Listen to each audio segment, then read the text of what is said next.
공정한 시각, 따뜻한 관찰. YTN 해직 기자 노정면의 뉴스바. 이제는 초대석으로 함께합니다. 우리라이프 상조 영업사원 홍대리입니다. 우리라이프 상조는 신설 상조회사입니다.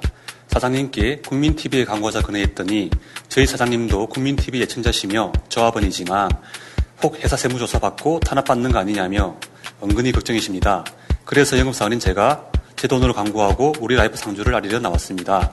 지금 가입하시면 회원님이 납입하신 소중한 납입금의 10%를 매달 국민TV의 발전을 위해 후원하겠습니다. 1600-3267 1600-3267 우리라이프 상조 제가 쏠 수 있도록 부탁드립니다. 감사합니다. 국민TV를 후원하는 새로운 방법 어렵지 않습니다. 우리라이프 상조를 찾아주세요.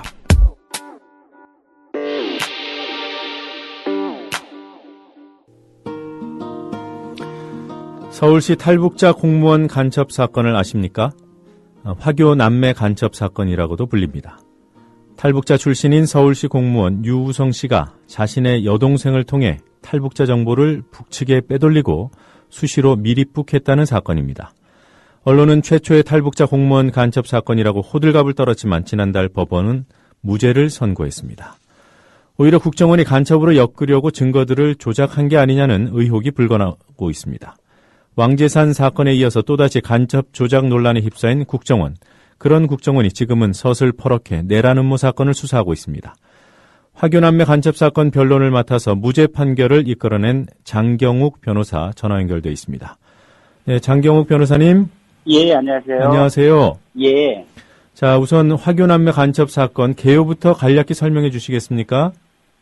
예, 화교남매 간첩 사건은 여동생이 국가정보원의 강압수사에 의해서 허위 진술을 하게 되어서 그 허위 진술의 내용이 네. 오빠가 여러 차례 미립북을 하고 그 과정에서 북한의 보위부에 가족 전체가 인입이 되고 오빠는 남쪽에서 탈북자 정보를 여동생을 심부름시켜서 두만강을 건너서 해령 보위부에 전달해줬다 이런 간첩 혐의까지로 이렇게 완전히 만들어진 사건입니다. 네. 그 졸지에 간첩이 될 뻔한 유우성 씨 어떤 분이었습니까? 유우성 씨는 북한에서 태어난 화교입니다. 그래서 일단 화교로서 북한에서 살았지만 결국 북한의 친구라든가 북한에서 오래도록 자라면서 대한민국을 동경을 했고, 네. 그래서 2004년경에 화교 신분을 속이고 탈북자로 해서 대한민국에 2004년에 정착을 해 왔습니다. 네. 그리고 서울 2011년에는 모범적으로 탈북자들 사이에서 생활하면서 서울시 계약직 공무원까지 되었던 TV에도 나오고 하는 그런 사람이었습니다. 네, 이번에 간첩 혐의 부분은 무죄를 선고받았지만 화교임에도 탈북자로 속인 것은 사실이군요. 예, 그 부분은 중국 국적이라는 것이 이제 됐고 중국 국적인 자가 어떤 허위로 대한민국 국적을 취득했다 이런 점에서 여러 가지 여권법 위반이라든가 탈북자 지원법 관련 위반이 유죄로 인정됐습니다. 네. 자, 올해 1월에 구명 요청이 접수되면서 변호사님께서 이 사건을 맡게 됐다 이렇게 알고 있습니다. 맞습니까? 예, 맞습니다. 민변으로 법률 구조가 됐습니다. 네, 구명 요청 누가 한 거죠? 예, 유성 씨의 멘토라고 하는 카톨릭 신부님께서 민변으로 연락을 주셨습니다. 네. 자, 이번 사건 가장 핵심적인 증거가 조금 전에 말씀하셨던 유호성 씨의 여동생 유가려 씨가 우리 오빠가 간첩이다 이렇게 진술한 거 아니겠습니까? 예, 맞습니다. 네, 재판부가 그러니까 허위 자백을 인정한 거죠? 네, 그렇습니다. 여동생의 진술 자체가 객관적 증거에 비춰서 도저히 상식적으로 믿을 수 없다 이런 취지의 허위 진술이었다라는 것을 재판부가 인정을 했습니다. 네, 그러면 친동생인 유가려 씨가 왜 그런 허위 진술을 한 거죠? 그래서 그 부분이 결국은 중앙합동신문센터에서 이제 1인실에 독방에서 6개월 이상의 이제 조사를 받는 과정에 누가요? 여동생이 유가려 씨가 그러니까 중앙합동신문센터는 탈북자들이 오면 항상 거쳐서 진정한 탈북자인지를 조사하는 곳입니다. 그런데 실제로 화교 신문이라는 게 밝혀진 이후에는 오빠에 대해서 간첩 수사에 들어갔고, 네. 그 과정이 장기간 구금 상태에서 강압, 배유, 이런 부분에 의해서 저희는 허위 진술이 된 것으로 확신을 하고 있는데, 네. 아쉽게도 법원에서는 그런 폭행이라든가 가혹행위, 협박, 회유 이런 부분에 대해서는 인정하지 않았습니다. 그러니까 허위 진술, 허위 자백이라고는 받아들였지만, 예. 그 국정원 수사 과정에 문제는 없었다 이렇게 본 거군요, 재판부가. 그 재판부는 국정원 수사관들의 진술이 신빙성이 있다. 근데 국정원 수사관들의 그 진술이라는 것이 고문을 하지 않았다. 네. 회유를 하지 않았다 이런 진술인데, 네. 그 부분은 항소심에서 다툴 예정이고, 네. 당연히 이런 허위 진술을 할 수밖에 없던 그런 구조적인 원인으로 종합합동신문센터에서의 그런 불법적인 그 강압수사가 있었다라는 것이 저희 주장이고 저는 확신을 하고 있습니다. 네. 그 친동생이 오빠를 간첩이라고 한 건데요. 그게 예. 강압이나 회유에 의한 것이 아니라면 그 둘 사이가 아주 안 좋은가요? 원수지간입니까? 아닙니다. 원수지간이 아니라 서로 항상 어머니 그 두 남매 어머니가 네. 그 여동생이 나이 어릴 때 돌아가셨습니다. 그래서 오빠는 어머니 이상으로 그 동생을 챙기려 했고 동생 또한 오빠에 대해서 항상 어머니처럼 생각하고 의지해 왔기 때문에 또 오빠는 한국에 정착시켜 살려고 한국으로 이렇게 탈북자를 해서 데려온 것이고 동생 또한 그 오빠와 같이 살고 싶어서 한국에 왔었던 그런 아주 막역한 남매지간입니다. 예, 알겠습니다. 자, 국정원과 검찰이 항소를 한 거군요. 예. 네, 항소심에서의 쟁점은 뭡니까?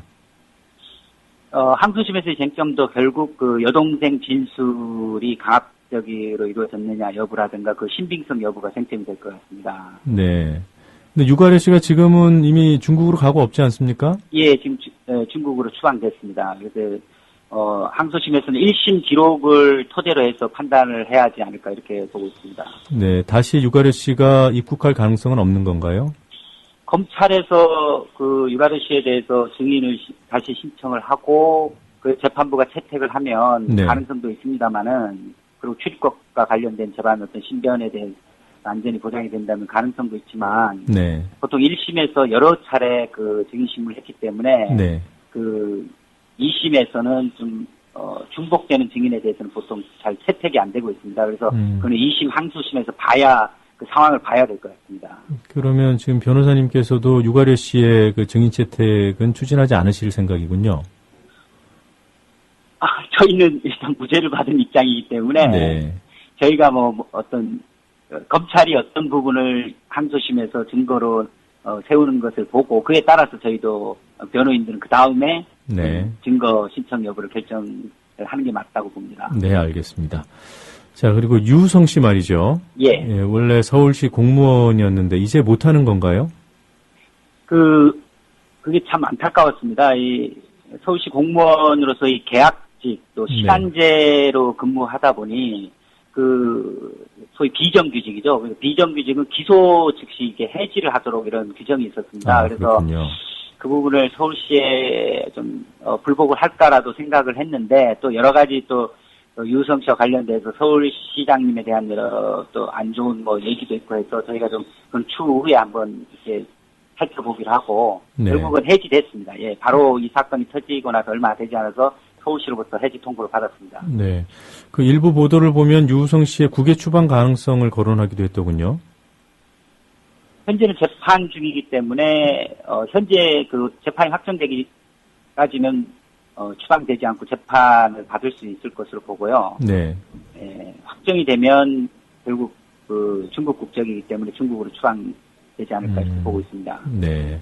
자, 이번 사건 그러니까 그 친동생의 허위 자백 때문에 간첩으로 몰렸던 오빠가 결국 이제 무죄 선고를 받은 사건인데 예. 이 국정원 수사 과정에서 구체적으로 어떤 문제가 있었는지 좀 종합적으로 설명을 부탁드리겠습니다.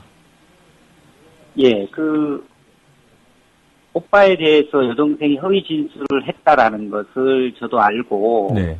그것에 대해서, 여동생이 허위 진술할 수밖에 없었던 이유가 뭐냐라고 했을 때, 이제 우선 씨도, 중앙합동신문센터에서 강압수사라고 얘기를 했습니다. 네. 여동생이 미치지 않고서 이런 짓을 할 수 없습니다라고 하면서 네. 계속 국정원에 대질 요구를 했었고, 네. 근데 이 중앙합동신문센터라는 곳이 어떤 곳인지 한국사에 알려져 있지 않습니다. 그래서 네. 중앙합동신문센터에서 6개월까지 여동생이 독방에서 사실상 구금된 채로 외부와 전혀 접촉 없이, 그리고 변호인도 조력을 받지 못하고 또 가족과도 연락이 없고, 또 그 과정이 전혀 국정원 외로는 누구에게도 그 과정에서 무슨 일이 일어난지 잘 알려지지가 않았, 이런 상황에서 결국 여동생은 고립무원의 처지에서 허위 진술을, 국정원 수사관들에서 허위 진술을 할 수밖에 없었던 이런 사건이라고 보고 있습니다. 그것 이외에, 진술 이외에도 국정원이 여러 가지 증거를 제출하지 않았겠습니까? 그래도 그 부분, 그 부분이 거의 아무것도 없습니다. 결국은 탈북자, 유성 씨 주변에 탈북자들의 진술이 한 15명 가량으로 해서 되어 있는데, 그 네. 탈북자들 역시 그 진술이 전혀 신빙성이 없는 진술로 이번에 법원에서 인정이 되었습니다. 네. 북한에서 찍었다는 사진이 미리북 증거로 제시되지 않았습니까? 그 부분은, 지금 언론에도 많이 나왔지만은, 네. 오빠가 회령집에 북한에 들어갔을 때, 네.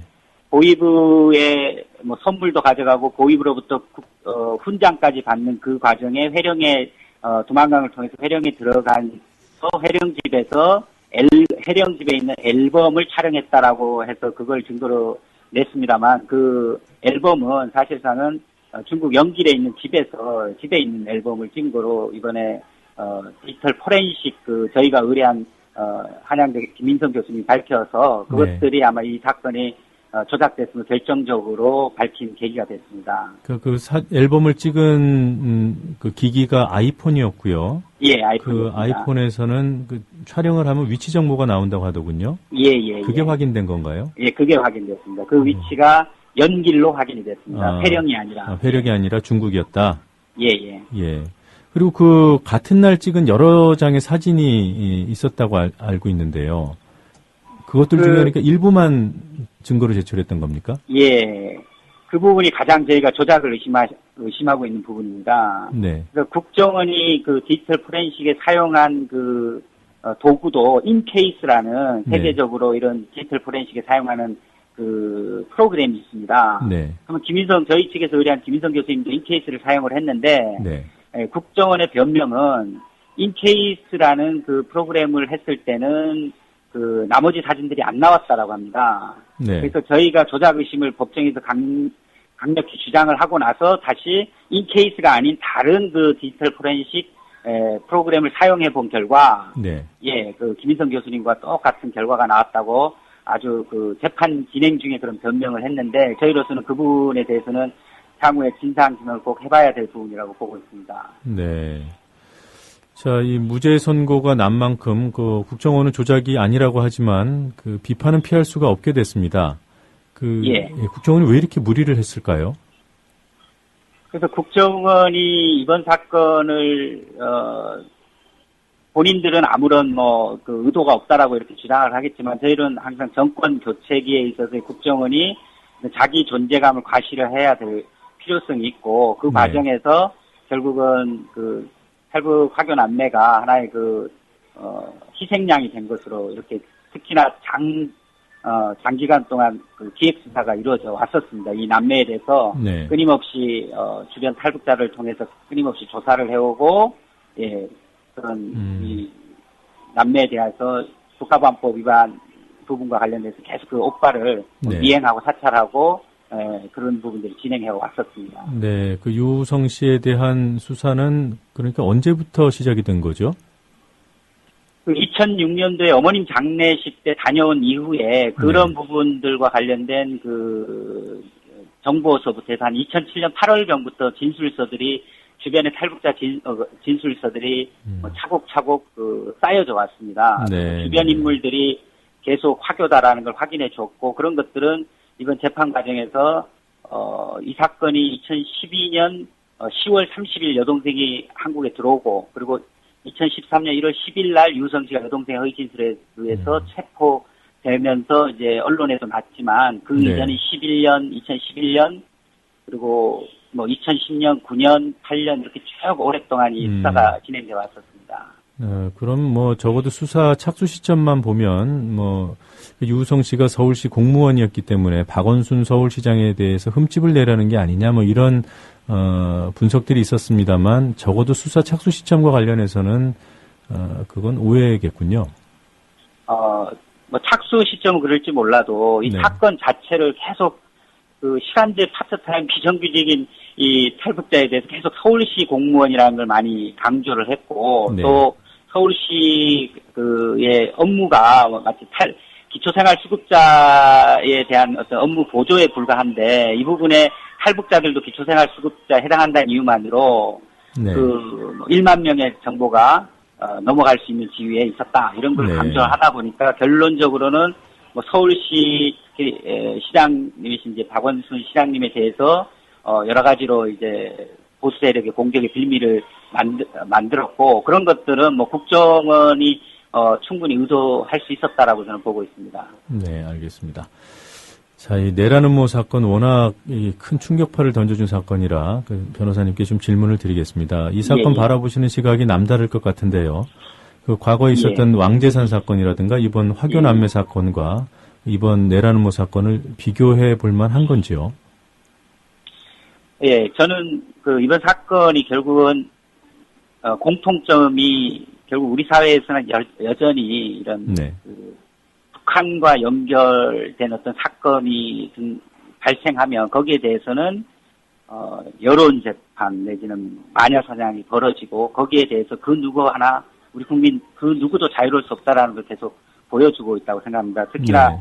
국정원이 이런 타이밍을 가지고 왜 지금 국정원이 대선 개입이다 정치 개입 이런 것과 관련돼서 한참 국민들이 촛불 집회가 열리고 있고 또 그 문제로 인해서 원세훈 전 국정원장이라는 재판을 받고 있는 시점에 예.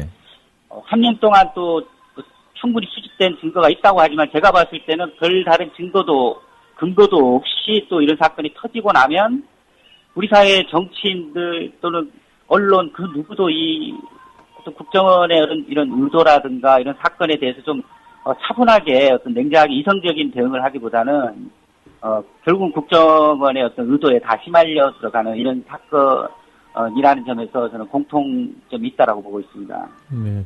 그럼 구체적으로 보면 그 이번 내란음모 사건 그 국정원이 제보자라고 하고 있고 통합진보당에서 프락치라고 하는 그 이모 씨 입에 의존하고 있다 이런 측면이 있는 것 같아요. 예, 그렇습니다. 근데 그 화교남매 사건과 다른 것은 녹취록이 있다는 거죠. 그러니까 이 녹취록이 존재하는 마당에 제보자의 증언 어떤 면에서 중요하다고 보십니까? 지금 녹취록의 그 입수경이라든가 그 녹취록의 존재 여부 이런 것들이 네. 제대로 지금 확인이 되지 않고 있습니다. 그리고 네. 그런 것들이 적법하게 수집된 것인지 여부도 지금 아주 모호하게 된 상황에서 계속 흘려지고 있습니다. 네. 그러니까 제대로 법정에서 심판을 받기 위해서는 결국은 녹취록이 아니라 네. 그 원본에 해당하는 녹취라는 건 결국 인위적으로 사람이 그걸 베껴가지고 뭐 이렇게 풀어내는 거 아닙니까? 네. 그 과정에 인위적인 개입이 조작이 만들어지는 경우도 있고 국정원 예전에 그런 부를 여러 사건에서 한 적이 있습니다. 그래서 원본 자체를 법정에서 음성 파일이라든가 동영상 파일로 일단 검증을 해야 되는 문제가 있고 그 네. 검증 이전에 적법하게 이것이 수집됐는지를 봐야 됩니다. 근데 네.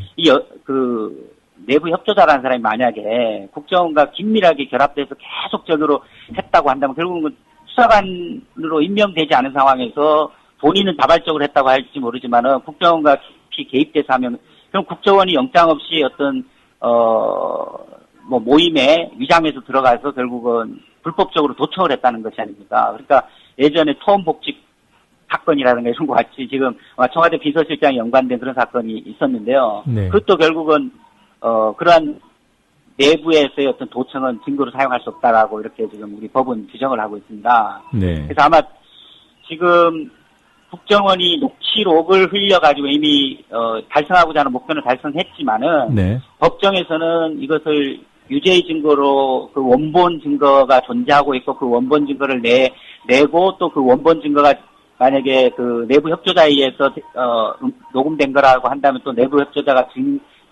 증언을 통해서 그것이 자기가 어떤 녹음한 것이 맞는지 여러 가지 네. 앞으로 복잡하고 좀 치열하게 다퉈야 될 쟁점들이 많습니다. 네. 그래서 지금 일단 녹취록으로 나오는 것은 원본이 아닙니다. 이거는 법정에서는 원본을 가지고 증거를 쓸 수가 있고 사본 중에 사본인데 그리고 요약본도 있고 한데 이것들을 그냥 신뢰해가지고 네 죄를 네가 알겠지 이런 식의 어떤 여론몰이는 한국의 어떤 사법 체계 자체의 정상적인 작동을 유린한 그런 것이라고 보고 있습니다. 예, 알겠습니다. 그 국정원이 얘기하고 있는 아로라는 모임, 그 모임의 실체를 증명해 주는 데는 이 제보자의 증언이 중요하지 않겠습니까? 그 제보자의 증언이 있다라고 얘기를 국정원에서 계속 하고 있습니다. 한두 명 네. 더 있다 또 이런 얘기도 나오는데 네. 그렇다고 하면 혐의 사실은 제가 봤을 때는 뭐 이적단체, 국가보안법상 이적단체라든가 네. 방과단체 이런 부분을 해야 되는데 지금 나오는 얘기로는 뭐 내란 음모, 내란 선동 또 뭐 여적죄. 최근에 또 여적죄 네. 그렇게 봐서는 이 그 내부 협조자의 증언이라는 게 뭐 별다른 게 없지 않나 이렇게 보고 있습니다. 네. 네. 그러니까 반국가 단체 혐의 등을 달지 않은 것을 근거해서 유추해 볼 때 예. 아로 모임의 실체에 대해서도 입증이 쉽지는 않을 것이다 이렇게 보시는군요. 실체가 있다라고 한다면 당연히 어떤 그 내부 협조자의 지위가 어떤지 모르지만 뭐 실체가 있다 그러면 그 증인이 증언을 토대로 해가지고 어떤 조직 관계를 뭐 파악을 했다라고 지금 국정을 주장하고 있는데 그렇게 된다면 국가보안법상의 이적단체라든가 방과단체 혐의로 이 사건에 대해서 이제 법리 적용하는 게 저는 그나마 타당한데 지금 그런 네. 것들이 전혀 없는 것으로 봐서는 뭐 내부 협조자의 증언이라든가 이런 것들이 아주 좀 믿기 어렵지 않는가 이렇게 보고 있습니다. 네. 자, 이석기 의원이 그 다른 피의자들처럼 묵비권을 행사하고 있다고 들었습니다. 이게 예. 이 묵비권 행사가 이 변호사 조력에 따른 그야말로 대응, 권리 행사인지 아니면 정치적인 항의 표시인지 변호사님께서는 어떻게 보십니까? 제가 이제 그 묵비권, 진술 거부권에 대한 그런 언론 기사를 보면서 참 저희 사회의 어떤 좀 안타까운 게 많습니다. 예, 어떤 점에서 진술 그렇습니까? 거부권, 묵비권은 자유민주주의라는 우리 그 사회에서 네. 우리 헌법이 아주 강력히 보장하는 피의자의 방어권의 일환입니다. 예. 미란다 원칙을 고지하면 거기 내용으로 들어가 있습니다. 예. 그리고 저는 그 과거에 그 1심의 사건의 조사 시에 진술 거부권을 행사하지 않는 피의자에게 행사하실 것을 권유했다가 제가 국정원에 의해서 쫓겨난 적이 있지만 그게 다 불법으로 대법원에 의해서 판결이 났습니다. 예. 근데 우리가 자유민주주의 체제에서 가장 피의자의 방어권을 보장하기 위해서 가장 그 기본적인 인권으로서 헌법에 보장하고 우리 한국 헌법을 준수하는 수사기관에서 이걸 보장을 해줘야 되고 또 우리 국민들도 이런 진술거부권 행사에 대해서 어떠한 색안경을 쓸 필요가 없는데 예. 이것이 어떻게 북한의 무슨 그 지령에 의한 거라고는 내용까지 그것도 일베 그 유수한 그 언론사에서 이런 것들을 가지고 시비를 거는지 저는 정말 납득하기 어렵고 이것이야말로 자유민주적 기본 질서를 지금 네. 헌법 질서를 지금 어떻게 보면 위협하는 행위라고 저는 보고 있습니다. 그 이석기 의원이 그냥 일반인이라기보다는 국회의원 신분이기 때문에 그렇지 않을까요? 조금 더 다른 기준을 요구하는 거 아닐까요, 우리 국민들이? 근데 그 질문 자체가 저는 좀 저도 그 질문 자체도 국회의원은 법 앞에 상대하지 않습니까?